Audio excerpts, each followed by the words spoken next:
Qui êtes-vous? Je suis Ryuichi Sakamoto. C'est curieux, mais je ne vous imaginais pas comme ça. C'est-à-dire? Plus grand. On me le dit souvent. Mais que faites-vous ici? Vous avez très certainement mieux à faire. J'ai entendu dire que tu étais en manque d'inspiration. Oui, en effet, j'ai étudié les classiques, les grands artistes, en tout cas ceux qui m'ont inspiré. Mais pourtant, je sais pas pourquoi, mais j'arrive pas à trouver l'inspiration. Je comprends ton problème. Si je pouvais te suggérer quelque chose, c'est de te balader un peu et de prendre l'air. Monsieur Sakamoto, avec tout le respect que je vous dois, mon temps est précieux et il va falloir que... Crois-moi, c'est ce que tu as de mieux à faire. Et tu serais assez étonné des résultats que tu pourrais avoir. Mais... Quand on parle de musique contemporaine japonaise, généralement, on a en tête les musiques des films d'animation du studio Ghibli, ou bien des compositeurs tels que Joe Hisaishi, Ryuichi Sakamoto, ou bien Takashi Yoshimatsu. Et tous ces compositeurs, malgré leurs différences, ont une patte qui est reconnaissable. Dans cette vidéo, ce que j'aimerais faire, c'est explorer ce type de musique du point de vue du compositeur, sans pour autant être trop technique. Il y aura des éléments techniques, mais je ferai en sorte de les vulgariser et de donner du sens même pour des personnes qui n'ont pas étudié la musique techniquement parlant, qui n'ont pas étudié la théorie musicale. Et donc, en principe, après cette vidéo, vous aurez un visu assez large de la musique contemporaine japonaise, plutôt orchestrale et pianistique dans l'idée. Donc voilà, sans attendre, commençons. Avant de parler de musique moderne, il faut parler de musique traditionnelle japonaise. Celle-ci se subdivise en 3 axes. Le gagaku, qui est la forme de musique la plus ancienne, qui était jouée à la cour chinoise au Xe siècle, après Jésus-Christ. Il y a aussi le shomyo, qui sont en fait des chants bouddhiques qui étaient récités par les moines. Et finalement, le théâtre classique, le no. On pouvait aussi trouver le kabuki, qui est un théâtre assez populaire, et le bunraku, le théâtre de marionnettes. L'une des caractéristiques les plus importantes de la musique traditionnelle japonaise, je pense, outre l'aspect, on va dire, mélodique et harmonique, c'est bien sûr l'instrumentation. Les instruments utilisés en musique traditionnelle japonaise ont des homologues, en Chine pour la plupart, sauf peut-être le shamisen, vous me corrigez dans les commentaires si je me trompe, et en Mongolie ou au Vietnam. Le tout premier instrument qui est, je pense, assez caractéristique de la musique traditionnelle japonaise est le koto. Le koto est en fait une harpe verticale qui se joue comme ça au sol. On a des médiateurs qui sont placés sur chacun des doigts, et pour produire un son, il faut pincer ces cordes au sol. C'est en fait l'équivalent du guchang chinois, qui est aussi une harpe avec à peu près les mêmes dimensions. Les fabrications sont légèrement différentes. Un autre instrument en musique traditionnelle qui est extrêmement populaire est le shamisen. Il s'agit en fait d'un instrument vertical à 3 cordes où on vient utiliser un médiator pour presser ces cordes à la verticale.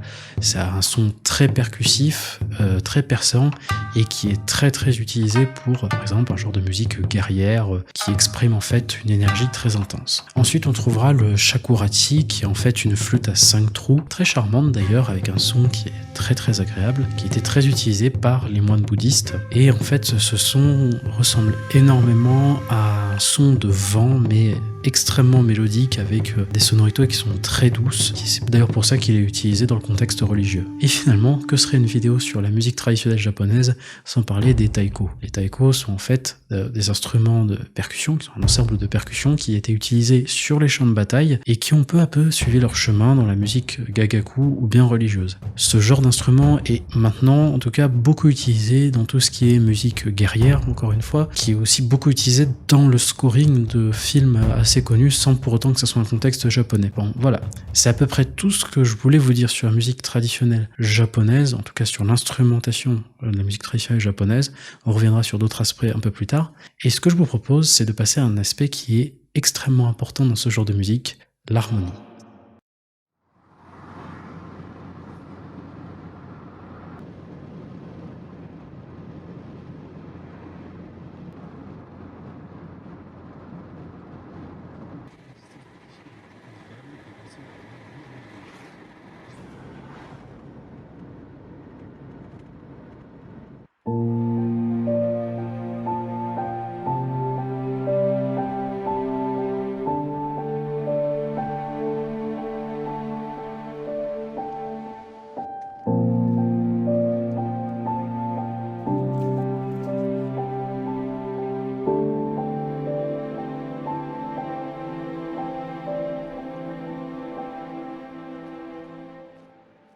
certainement la partie la plus complexe, mais aussi la plus intéressante de cette vidéo. Je vais faire en sorte de vulgariser pour que ça soit intéressant et aussi pour que vous puissiez avoir cette conscience de l'harmonie dans un morceau de musique, parce que je pense que c'est ça le plus intéressant. Si vous voulez, l'harmonie, c'est la manière d'arranger les accords les uns avec les autres. Des accords sont en fait un ensemble de notes qui sont jouées en même temps. En fait, si vous voulez, les accords, ce sont comme des couleurs que l'on a sur une palette quand on fait de la peinture.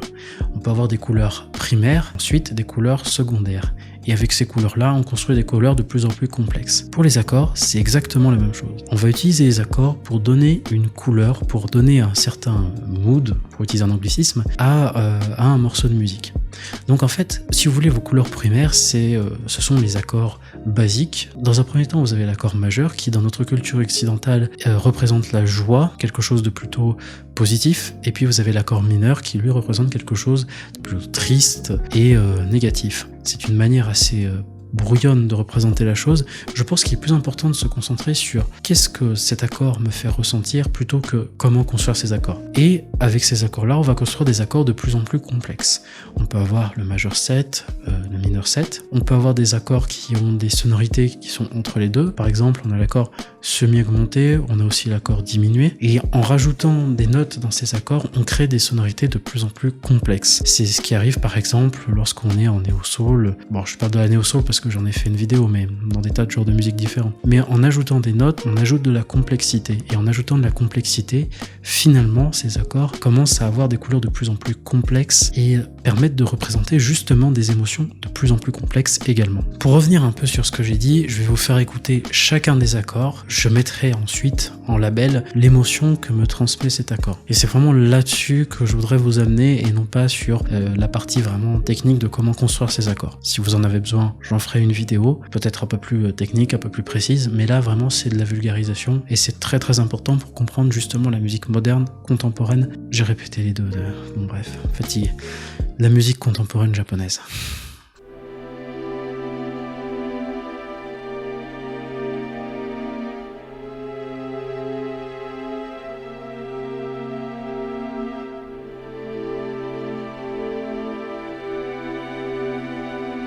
On a déjà ici toute une panoplie d'accords qu'on peut utiliser pour représenter des émotions plus ou moins complexes. Mais il y a tout un set d'accords qu'on utilise en musique contemporaine japonaise. Donc par exemple, on a les accords mineur 9, majeur 9, on a les accords de 13e de dominante, majeur 13 aussi, enfin ces accords qu'on appelle de couleurs, que je vous ai présentés tantôt, sont beaucoup utilisés dans ce genre de musique.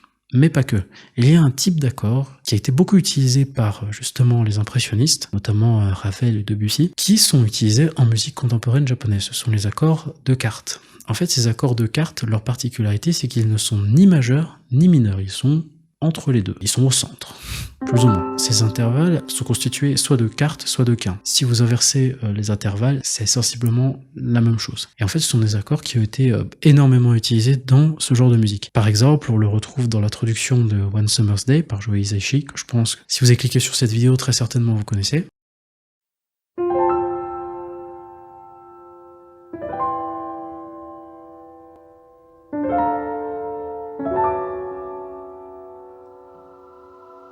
On peut aussi le retrouver, donc comme je vous ai dit, chez les impressionnistes, chez les compositeurs tels que Debussy, par exemple avec la cathédrale engloutie.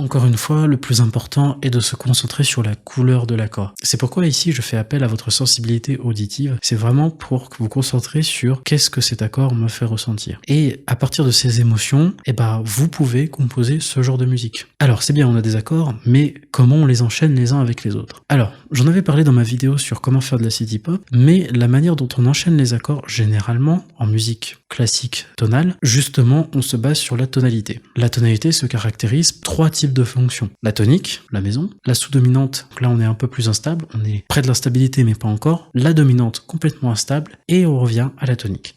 Généralement, ça se succède comme ça. J'en ai parlé plus précisément dans ma vidéo sur comment faire de la city pop, mais voilà, si vous voulez que j'en fasse une vidéo un peu plus complète, je le ferai.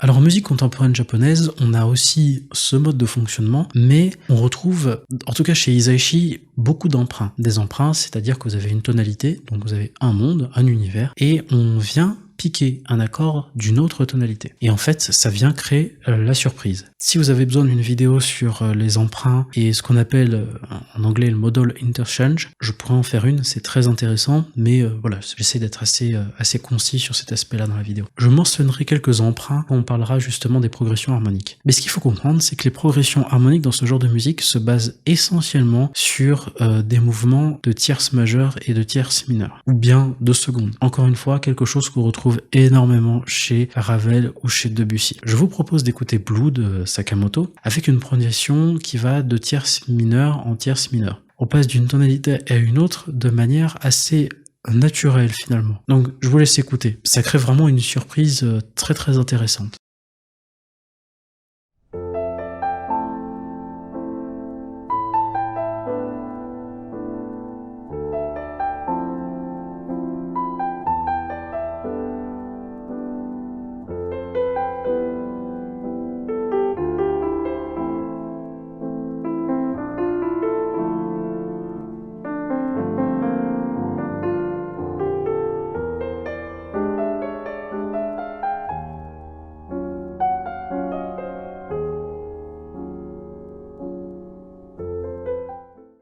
Pour terminer notre partie sur l'harmonie, je vais vous présenter quelques progressions harmoniques qu'on utilise très souvent en musique contemporaine japonaise ou bien même en J-pop. La toute première, c'est bien sûr la voix royale, dont j'ai déjà parlé dans ma vidéo sur comment faire de la city pop, qui est en fait la succession 4, 5, 3, 6. C'est une progression en fait qui est assez naturelle lorsqu'on pense au cercle des quintes. Et puis après, on peut aussi rajouter des emprunts pour rendre ça un peu plus intéressant. On peut remplacer le 6 par un accord de dominante. Ça vient apporter quelque chose d'autre. Après, comment analyser cet emprunt, je rentre pas dans les détails, mais ça peut être assez intéressant.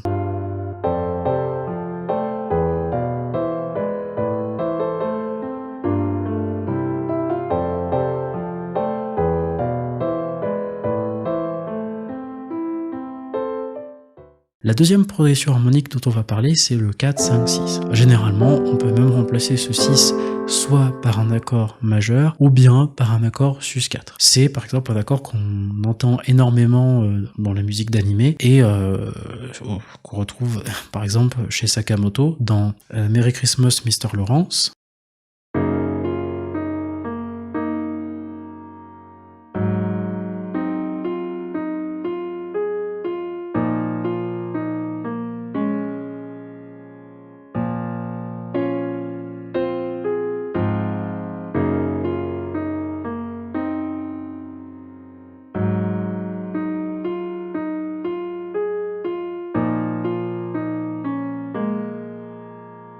Ou bien dans Asian Dream de Joe Hisaishi.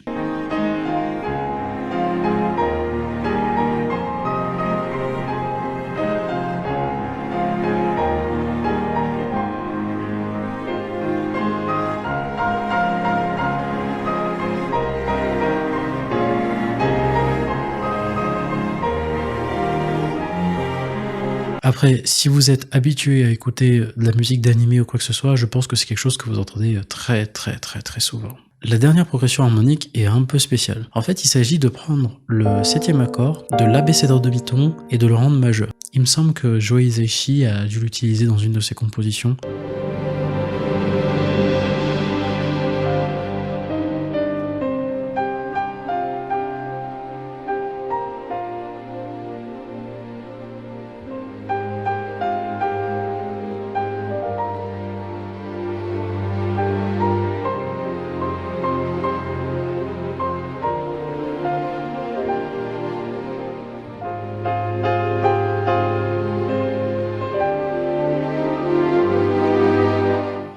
Bon, c'est à peu près tout pour la partie harmonique. On pourrait bien sûr parler des dominantes secondaires ou bien des substitutions tritoniques. Voilà, je réserve ça pour une vidéo technique. Voilà, je préfère vous épargner là-dessus. Donc on va passer à une partie qui est très importante et qui est intrinsèquement liée à l'harmonie, la mélodie.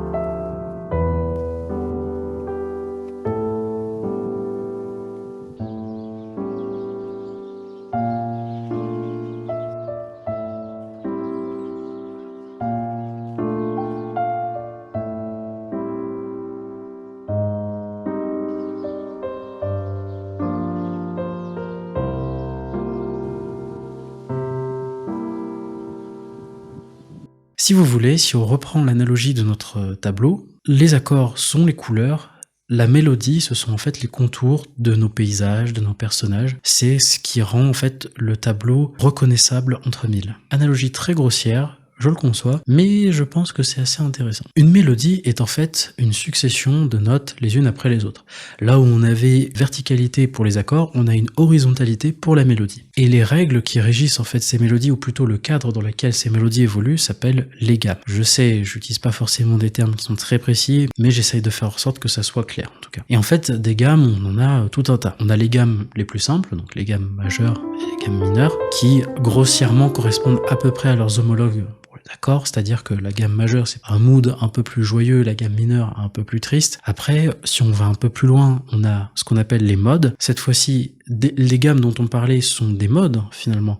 On a le mode lydien, qui est le plus joyeux, et en fait, on descend jusqu'au mode locrien, qui est le plus triste. Le plus sombre, en tout cas. En tout cas, c'est comme ça que je vois la chose. Mais lorsqu'on écrit de la musique, entre guillemets, asiatique, il y a deux gammes qui sont vraiment incontournables, ce sont les pentatoniques. Penta, donc des gammes à 5 notes. On a la pentatonique majeure et on a la pentatonique mineure. Généralement, quand on veut que la musique sonne, entre guillemets, asiatique, on va utiliser ces gammes-là. Et ces gammes sont d'ailleurs très utilisées en jazz pour justement l'improvisation, car en fait, ce sont des gammes qui n'ont pas de tension en elle-même, comme par exemple les gammes majeures, où en fait, entre le troisième et le quatrième ton, on retrouve ce demi-ton qui crée une certaine friction, et le septième ton et le premier ton qui crée aussi une autre friction. On les enlève et on a quelque chose qui est neutre. Si on veut parler un peu plus précisément de musique traditionnelle japonaise, on a bien sûr la gamme Kumoi, qui est en fait une pentatonique mineure dont on a rajouté le deuxième ton et le sixième ton. Pour revenir à nos pentatoniques classiques, on a la gamme de sol mineur pentatonique qui a été utilisée par Ryuichi Sakamoto dans Merry Christmas, Mr. Lawrence.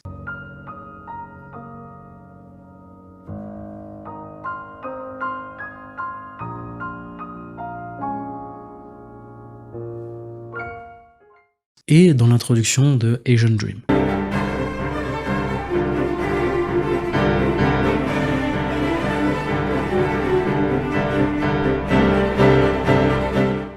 Ce sont bien sûr que des exemples parmi tant d'autres. Si vous voulez écrire une mélodie dans ce style de musique, généralement on va partir de la neuvième, parce que justement ça crée cette tension avec l'accord juste en dessous, qui peut être par exemple un accord majeur, un accord mineur, et on retournera autour de la neuvième, de la quinte, en passant par des notes de couleur. Généralement ça fonctionne très bien. En tout cas c'est ce que je vais essayer de faire pour illustrer mes propos.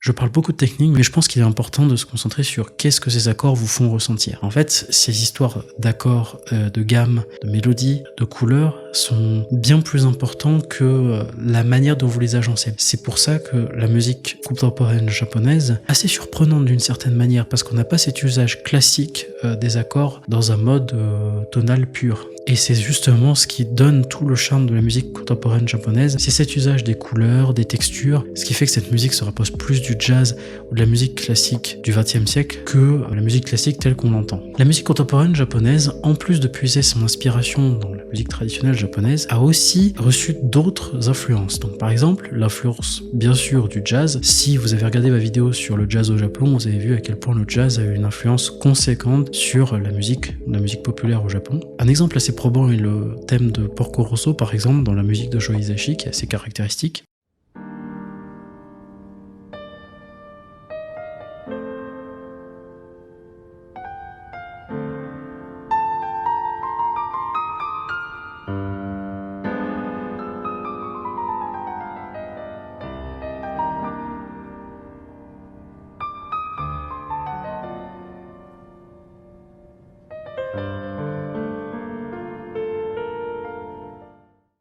Après, si on va chercher un peu plus loin, on a des influences de compositeurs minimalistes, notamment chez Sakamoto, ou Joe Hisaishi d'ailleurs, qui se réclame aussi du mouvement minimaliste, avec des compositeurs tels que Steve Reich ou bien David Lang.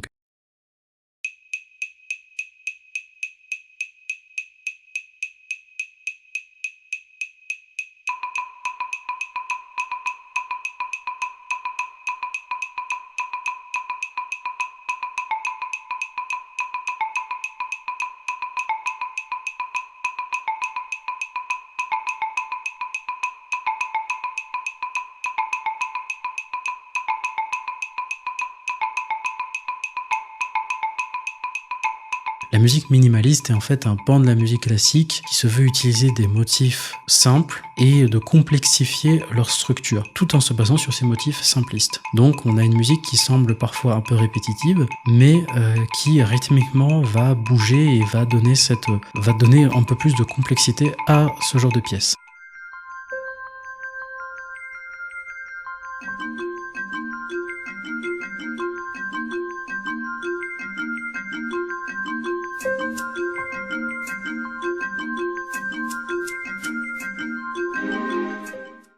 Après, on a bien sûr les influences de la musique de Debussy ou de Ravel pour leur caractère un peu imagé, finalement, parce qu'on retrouve beaucoup cette, par exemple, avec La Mer de Debussy, bien Ondine de Ravel.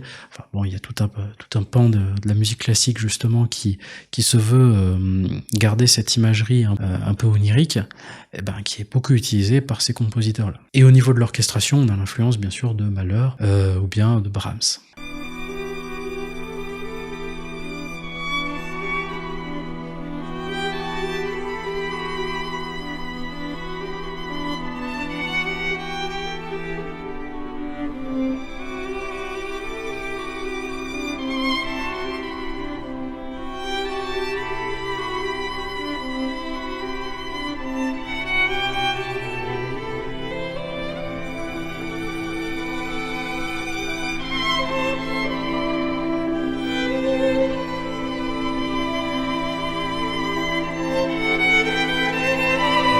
Un autre point important est toute l'imagerie qu'on retrouve autour de ce type de musique. Les titres de musique classique japonaise contemporaine sont en rapport avec la nature, avec l'onirique, le monde du rêve, les mystères ou bien le shintoïsme. Donc c'est un genre de musique qui se prête tout à fait aux thématiques qui sont abordées justement par les films d'animation du studio Ghibli, particulièrement les films de Miyazaki.